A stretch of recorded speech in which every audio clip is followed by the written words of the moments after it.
লালমনিরহাট ২৫০ শয্যা বিশিষ্ট সদর হাসপাতালে দেখা দিয়েছে জলাতঙ্ক বা অ্যান্টি-রেবিস ভ্যাকসিনের তীব্র সংকট।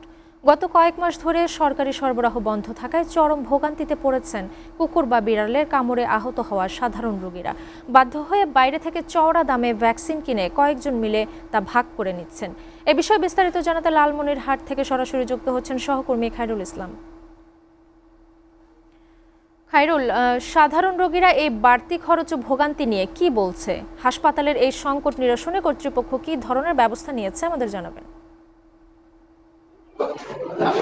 আপনি যেমনটি বলছিলেন, আমি এই মুহূর্তে রয়েছি লালমনিরহাটের ২৫০ শয্যা বিশিষ্ট সদর হাসপাতালে এবং ২৫০ শয্যা বিশিষ্ট সদর হাসপাতালে জলাতঙ্কের যে ইনজেকশন দেওয়া হয়, যে ভ্যাকসিনটি দেওয়া হয়, সেই ভ্যাকসিনটি কিন্তু আজকে দীর্ঘদিন ধরে প্রায় ৬ মাসেরও বেশি সময় ধরে কিন্তু এই সদর হাসপাতালে ভ্যাকসিনটি নেই। আমি এই মুহূর্তে রয়েছি সদর হাসপাতালের একদম যে জলাতঙ্কের যে ভ্যাকসিন দেয় সেই ভ্যাকসিনের কক্ষটির সামনে। আমি যদি ক্যামেরার চোখে দেখাই, এটি হচ্ছে সেই জলাতঙ্কের ভ্যাকসিনের যে কক্ষ, এই কক্ষ থেকেই কিন্তু ভ্যাকসিন দেওয়া হয়।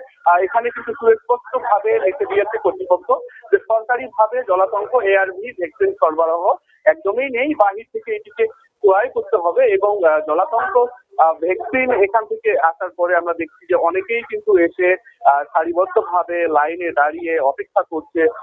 ৪ জন থেকে ৫ জন মিলে একটি ভ্যাকসিন এদেরকে ক্রয় করে দিচ্ছে। আমরা এখানে দেখছি যে একজন বয়স্ক মানুষ যিনি ভ্যাকসিন দেওয়ার জন্য এখানে এসে বসে আছেন।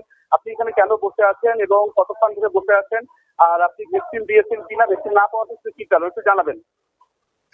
আসসালামু আলাইকুম। আমার বাড়ি হলো মহেশতলা ১ নম্বর ওয়ার্ড। আমি বীর মুক্তিযোদ্ধা, আমার নাম মোহাম্মদ লুৎফর রহমান। আমি এখানে আছি আমার নাতিদের সুযোগ আমরা তো রাজি সরকারি কিন্তু এখানে খুব কঠিন একটা অবস্থা।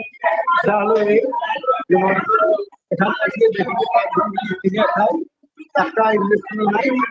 এখন আমরা পয়সা দেওয়ার পর ৩ লোকের কাছে টাকা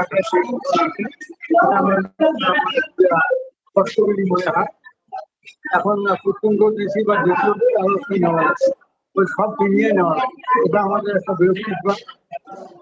আমার কথা হলো এইটা যে ভবিষ্যতে যেন এটা না হয়, এই আশাবাদ দেখে আমি আমার কথা এখানে শেষ করলাম। আসসালামু আলাইকুম। ধন্যবাদ। আমরা কথা বলছিলাম একজন বয়স্ক মানুষের যিনি দীর্ঘক্ষণ ধরে অপেক্ষা করছেন কখন তার আর ৪ জন সঙ্গী এসে তার সঙ্গে মিলে জোটবদ্ধ ভাবে তারা আর ৫ জন মিলে একটি ভ্যাকসিন কিনবে এমনটি। তবে আমরা সংশ্লিষ্ট কর্তৃপক্ষের সঙ্গে কথা বলেছি, তারা আমাদেরকে জানিয়েছে যে লালমনিরহাট সদর হাসপাতালের এই সংকটটি খুব দ্রুত কেটে যাবে। তবে স্বাস্থ্য মন্ত্রণালয়ের সংশ্লিষ্ট দপ্তরে লালমনিরহাটের ২৫০ শয্যা বিশিষ্ট সদর হাসপাতালের কোড না থাকায়, অথেন্টিক যে কোড থাকার কথা সেই কোড এতদিন থেকে না থাকায় কিন্তু এই যে ভ্যাকসিনের সংকট, সেই ভ্যাকসিনের সংকটটি হচ্ছিল। তবে তারা খুব দ্রুত এই সংকট কেটে যাওয়ার কথা আমাদেরকে জানিয়েছে। তবে তাদেরকে আমরা জানতে চেয়েছিলাম যে আসলে এতদিন থেকে কেন ব্যবস্থা নেওয়া হয়নি, এই কথা কোনো সদুত্তর কিন্তু তারা দেয়নি। এই যে সাধারণ মানুষের একটা ভোগান্তি হচ্ছে, সাধারণ মানুষ কাছে সরকারি ভাবে ভ্যাকসিন পাবে, এটাই হচ্ছে সাধারণ মানুষের প্রত্যাশা। কৃষিটা খায়রুল, আপনাকে ধন্যবাদ।